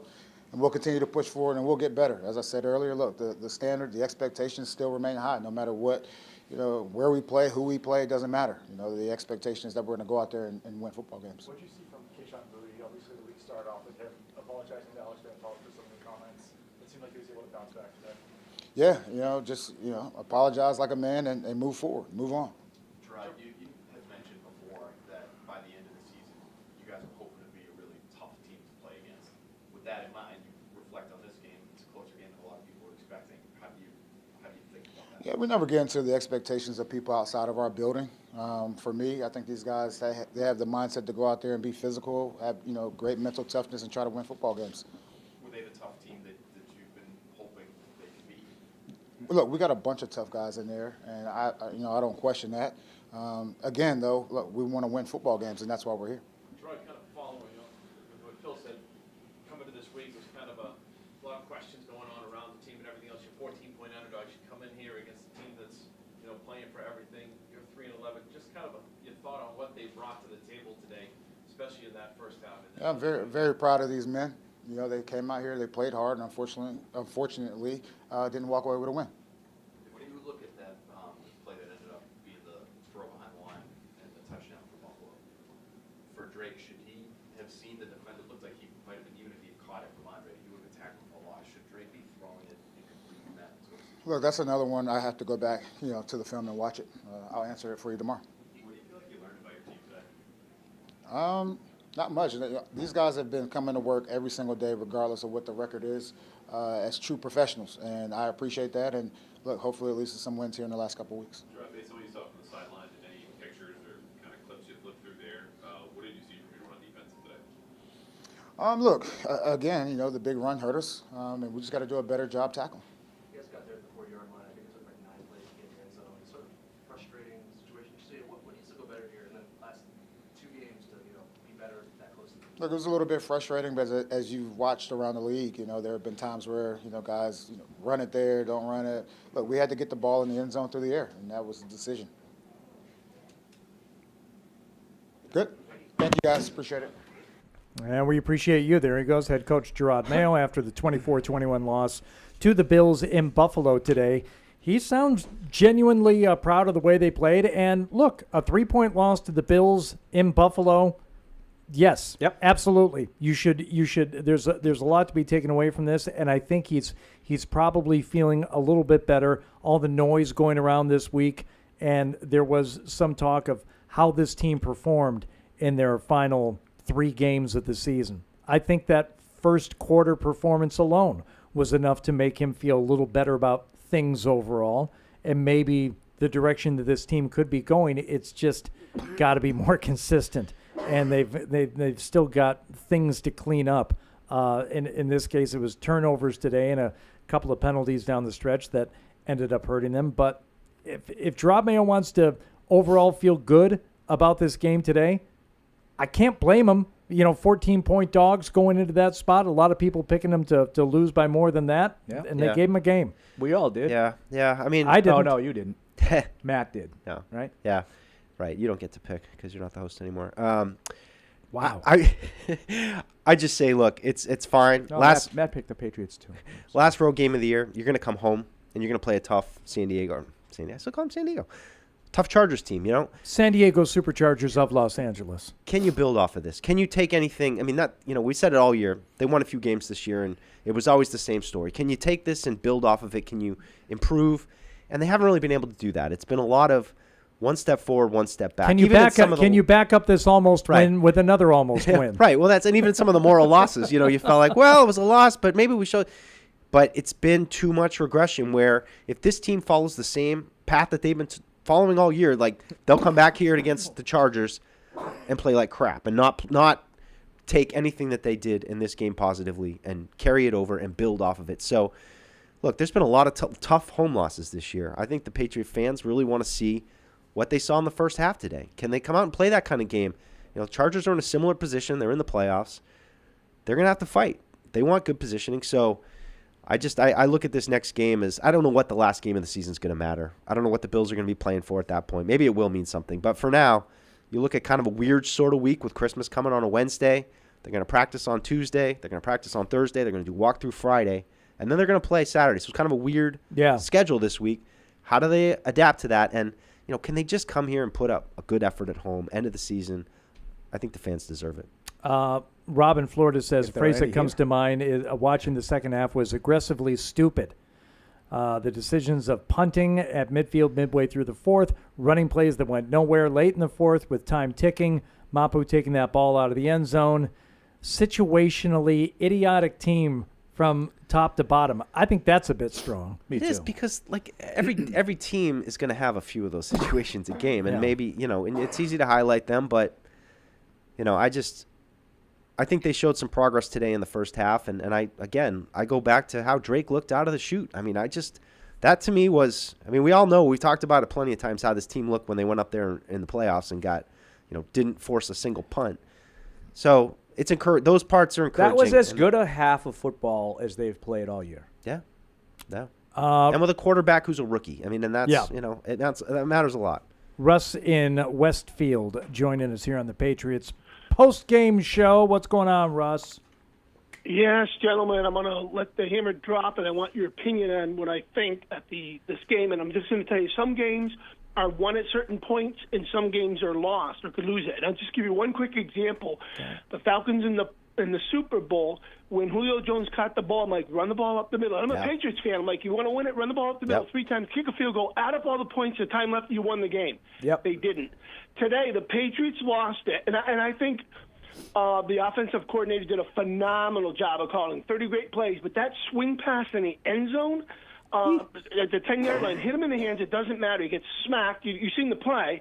Touchdown, I'm like, could it not be 2 yards forward? Then if you drop it, it's incomplete. I'm like, as soon as that touchdown, I go, they just lost the game. I said, that's it. That was the play of the last game. I know the punt and all the other thing, and I think we got tremendous players on defense. I think I see tremendous optimism for next year. But I think that play, when I saw it, I said, they lost it. What do you think about that, gentlemen? Well, wow, he really did. Clearly, put the hammer down. Clearly, the game was lost on that play. They went down 10 in the fourth quarter. The game was over. Absolutely. That was the key play of the game. Was that the second or the third turnover in a row? It was the third of the 3 turnovers. Yeah. And that one resulted in a touchdown.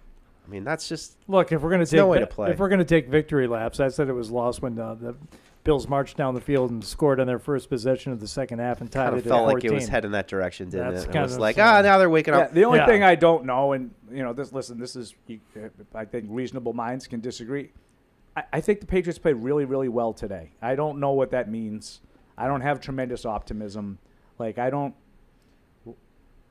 take much more from it than a really good performance today. That's it. I'm sorry, they haven't really earned me saying, well, this is who they are. But do you take more out of the performance today, because they're both losses, you take more out of the performance today in terms of any positivity, or do you take more out of the loss last week against Arizona? Because there was a lot of negative feelings coming off that bye. Which do you have today. Which do you have more feeling? Today. Not positive feeling, just feeling overall in terms of the direction of the team. Last week is more indicative of the way they've played all year. Today, they played really well. Yeah, I have a little anecdote to share. When I was playing hockey, I was having a really bad practice, and my coach just said, put me in a one-on-one with a kid who I actually ended up going to play in the NHL, and he was on me. Coach was yelling at me, and I had a really good rep. And he said, look, Deuce, this proves to me that you can do it, and you just don't want to. And I was like, what? But I feel like this proved to me that, like, Drake May. In college? Yeah. That Drake May can do it. He can do it. He can go into Buffalo. He can throw some dimes. He can get the offense going. He can, have the team rallying around him. So it's just really a question of, can they give him the pieces around him to round it out, so it's not like, oh, God, Drake, please save us. You have, a receiver who's going to make a play that wasn't made today where he catches a short pass, he breaks a couple tackles, he's a burner, and he runs right through everybody. And boom, Drake May, just threw a 5-yard pass, but it's a 50-yard touchdown. Same thing that you saw with James Cook. I mean, they have those kind of explosive players. Put them around Drake. Give him the pieces. But, what was better, what was worse? Let's hope that message We saw him do it. Let's hope that message gets through to the Patriots more than it did to you, because you heard that from your coach and you said, you know what, Coach, you're right. And you moved out to California and you just smoked your marijuana pot dope and then went to Houston's by yourself on your birthday, and you just said, screw it, I don't want to. Well, that's a really good French dip there.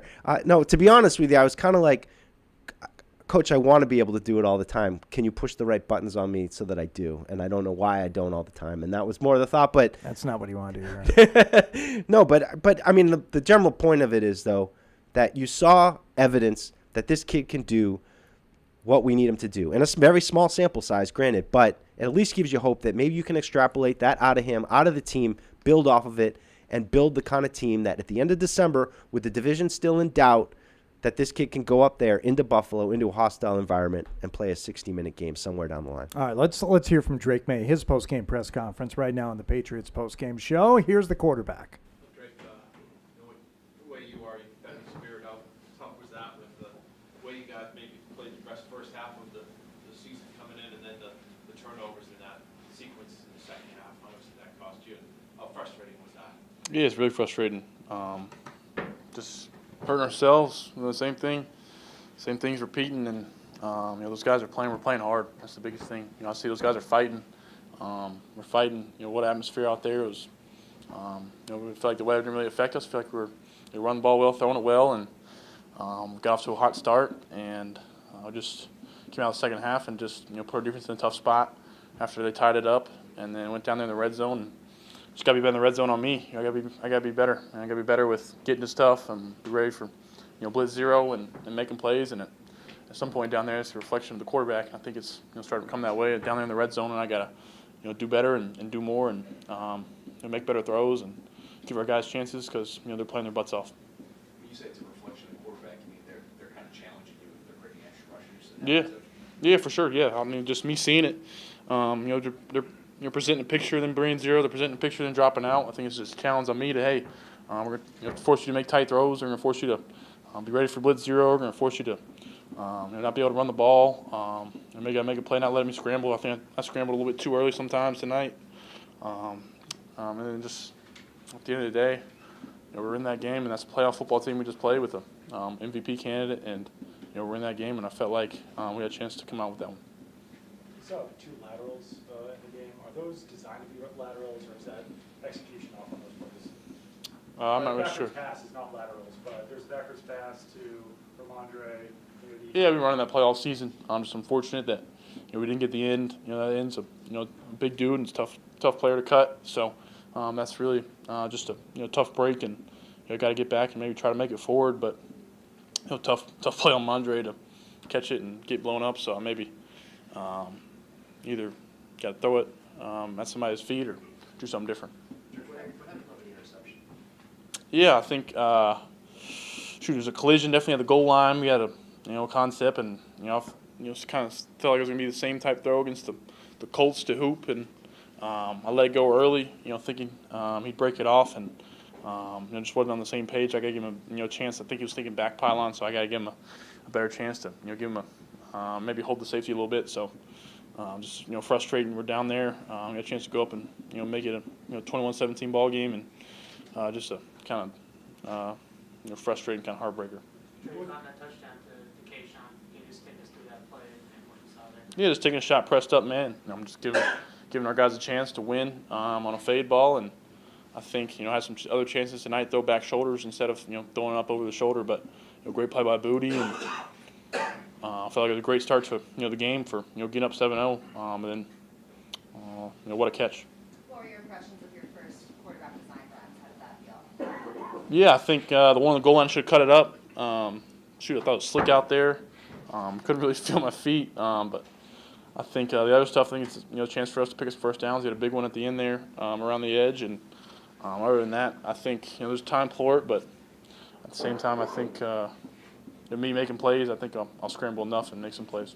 What was the conversation with AVP and maybe Gerard around those plays being introduced and used in the game plan this week? What were those thoughts? Yeah, just big 6'5" dude that can pick up a yard or beat somebody with some speed. I think people underestimate me a little bit, so I think it helps us offensively to move the change. And at this point, we need some help in whether it's some short yardage or some different areas down in the red zone for me to go make a play. So. Patriots has talked about how you guys want to be a team that's really difficult to play against at the end of the year. Despite the loss, do you take any solace in the fact that you're able to play a close game against a good team here today? Yeah, I think when you lose, it's tough to kind of think about the positives, and so frustrating. And I'm gonna hold myself from some anger. It's just at some point it turns from disappointment to just kind of you're getting frustrated, real frustrated. So the big thing is it's a tough environment here. It's basically a night game, basically a primetime game in Buffalo, and like I said, against MVP candidate and good defense and a team that's gonna be in the playoffs. I was proud of the guys, and Coach Mayo said that at the end of tonight's kind of breakdown. He said, proud of us, but at the same time, this is not where we want to be. And but I think it's kind of a sneak peek, hopefully, into some meaningful games here, and hopefully it's at our place in the future years. But some meaningful games at the end, with Buffalo in December, and hopefully just some Super Team in 2 weeks. So. Along those lines, your final question is kind of following what Bill said. The fact that there were 14-point underdogs coming in, they're 11-3 or 3-11, lots swirling around AVP this week, and even Gerard. How good was it for the team to come out and kind of send a message that you got the coach's backs? Yeah, just trying to block out that noise. I think it's a bunch of conversations about our coaching staff and stuff like that. I think it's some BS, to be quite honest. Coach Mayo, those guys. Coach Mayo's, we got, like I said, we got his back, and he's coached us hard. He wants to win. We all want to win. We're all frustrated. AVP's been, I feel calling great the past weeks. We're just plays away, and especially me turning the ball over. I think it's just a testament to these guys that keep fighting. We keep fighting. We're not going to make the playoffs. We're out of the race, and these guys keep coming in, and I'm frustrated when we don't score, and they got energy at practice, and they got energy coming to the game, and we want to win. There's guys not even playing that are yelling on the sidelines and wanting to win. So I think we're building something good, building something that feels right here, and I'm proud to be a Patriot. Drake, what last question is different?